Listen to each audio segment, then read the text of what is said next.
Sirili সম্বোধনা জনান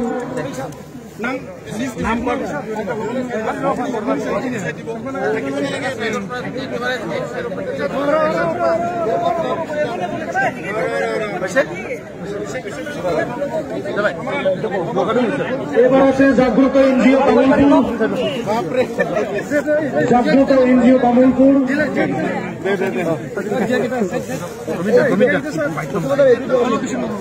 বৰলিয়াপাড় গাঁও সভা Tamulpur retired teacher শুক্ৰবাৰ তেখেতলৈ আমাৰ তৰফৰ পৰা অশেষ ধন্যবাদ জ্ঞাপন কৰি কোলাহল সভায় অংশগ্ৰহণ কৰাৰ আহ্বান জানিয়েছি।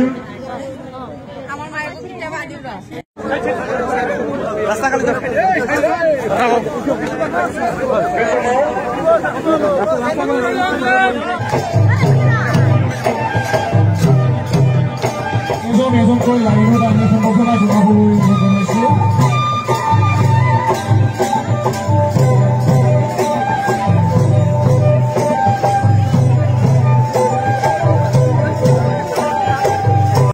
উপস্থিত হয়েছে আমাৰ নিখিল বড় ছাত্ৰ সন্থাৰ সম্মানীয় সম্পাদক লৰেন্স ইসলাৰী ডাঙৰীয়া। ইয়াত উপস্থিত হয়েছে আমাৰ এই সমষ্টিৰ বিধায়ক ইমানুৱেল মুছাহাৰী ডাঙৰীয়া।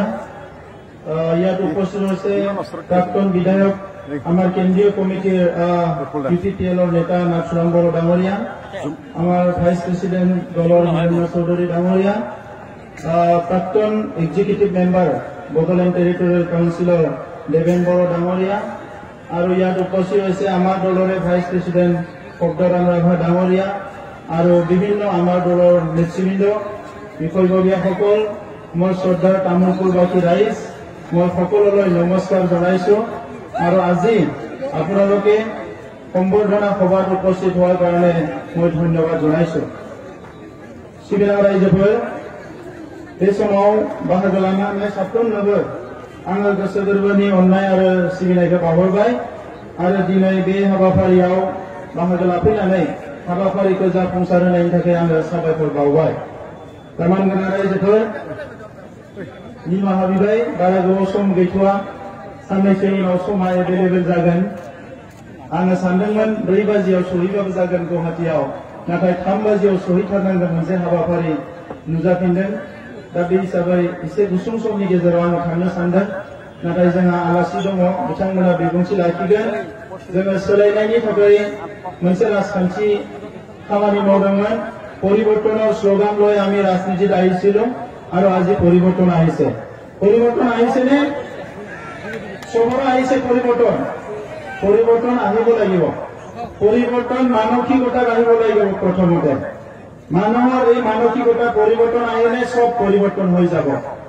আমি ইলেকশ্যনত কৈছিলো পৰিৱৰ্তন দৰকাৰ ইউপিপিএল চৰকাৰ, আৰু আজি আমি ক'ব বিচাৰিছো সবৰে লগত বিকাশৰ পথত, সব জাতি জনগোষ্ঠী লৈ বিকাশৰ পথত আমি আগবাঢ়ি যাম।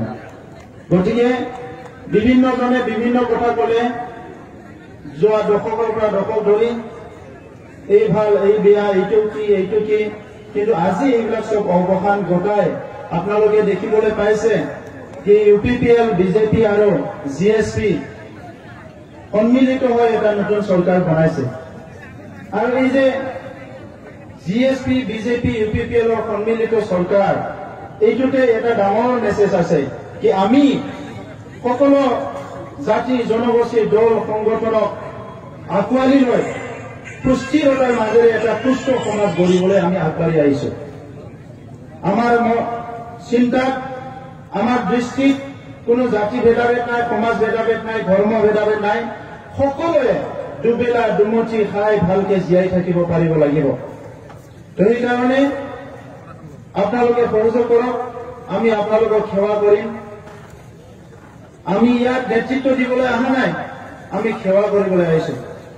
সেইদিনা শপত গ্ৰহণৰ পিছত আমাৰ যিটো ছেক্ৰেটাৰিয়েট আছে তাত আমি মিটিং কৰিছো, আৰু মই বিষয়াসকলক আহ্বান কৰিছো যোৱা সময়ত যি হল এই সময়ত আমি ৰাইজৰ স্বাৰ্থত কাম কৰিব লাগিব। বিটিসি সেক্ৰেটাৰিয়েটখন 35 লাখ মানুহৰ কাৰণে দিনে নিশা কাম কৰিব লাগিব। যদি কোনোবা ৰাইজক সেৱা কৰিবলৈ মন আছে তেখেতে ভালকে সেৱা কৰক। যদি কোনোবা সেৱা কৰিবলৈ মন নাই মিছামিছি জাগা দখল কৰিব নালাগে, সি বিদায় লওক। সেইকাৰণে এতিয়া সময় আহিছে ঘুষ খোৱাবিলাক কৰাপ্টেড বিলাক আৰু ইয়াতে মূৰ দাঙি উঠিব নোৱাৰিব। ৰাজনীতি চলিব বা নচলিব, গৰীব দুখীয়া মানুহ যদি কোনোবা ঠগাই খাবলৈ আৰু বিচাৰিছে সি আৰু বিদায় লোৱাই ভাল। সেইকাৰণে ৰাইজ আপোনালোকে আশীৰ্বাদ কৰক। আজি আমি সবে একত্ৰিত হৈছো, কাম কৰিবলৈ ওলাই আহিছো আৰু আপোনালোক আমি সবে মিলি আৰু এই প্ৰশাসন যিটো বিটিআৰ প্ৰশাসন বিটিসি প্ৰশাসন সেইটো আমি ৰাইজৰ মাজলৈ আনিব বিচাৰিছো। সেইকাৰণে মই নিৰ্বাচনৰ সময়তে কৈছিলো কি 3 দিন অফিচত বহিব, 3 দিন সব বিষয়া ৰাইজৰ মাজে মাজে ঘূৰিব লাগিব। ময়ো ঘূৰিম, সবে ঘূৰিব, EM GM সব ঘূৰিব লাগিব। কাৰণ তাত অফিচত বহি আৰু ৰাজনীতি কৰি থাকিলে নহব। তো সেইকাৰণে ৰাইজ আজি দীঘলীয়া কথা নকওঁ। যিসকলে আমাক ভোট দিলে মই ধন্যবাদ জনাইছো, যিসকলে ভোট নিদিলে তেখেতসকলকো ধন্যবাদ জনাইছো। কাৰণ গণতন্ত্ৰত দুইটাৰে অধিকাৰ আছে, ভোট দিয়াৰো অধিকাৰ আছে, নেতাৰো অধিকাৰ আছে। কিন্তু কোনোবা দিছে কোনোবা নিদিছে এটা আমি পাহৰি গৈছো। এতিয়া 35 লাখ জনসাধাৰণৰ এটা পৰিয়াল এই বিটিআৰৰ আমি। গতিকে কোনোবা BPF কোনোবা কিবা আছিলে এইবিলাক আপোনালোকে পাহৰি যাওক। মই আমাৰ দলৰ মানুহবিলাকক পাহৰি যাওক। ইয়াত কোনো দলাদলি নহয়। এতিয়া টাৰ্গেটটো হৈছে আমাৰ সমাজৰ সবচে গৰীব আৰু দুখীয়া শ্ৰেণীৰ মানুহ, অসহায় মানুহবিলাকক আমি সহায় কৰিব লাগে। এটা সুস্থ সমাজ গঢ়িব লাগে। শিক্ষা দীক্ষা সকলো আগবাঢ়ি যাব লাগিব। অহা পৰহিৰ পৰা কোকৰাঝাৰত আমি অফিচত বহিম।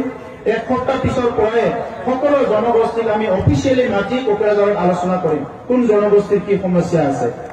আৰু যিটো পাৰো আমি কাউন্সিল লেভেলত সলভ কৰিম, যিটো নোৱাৰে আমি অসম চৰকাৰক ফৰৱাৰ্ড কৰিম আৰু যিটো অসম চৰকাৰে নোৱাৰে কেন্দ্ৰীয় চৰকাৰক ফৰৱাৰ্ড কৰিম। আৰু আমাৰ এইখন চৰকাৰত অসম চৰকাৰৰ সম্পূৰ্ণ সহযোগ আছে আৰু দিল্লীৰ চৰকাৰৰ সম্পূৰ্ণ আশীৰ্বাদ আছে।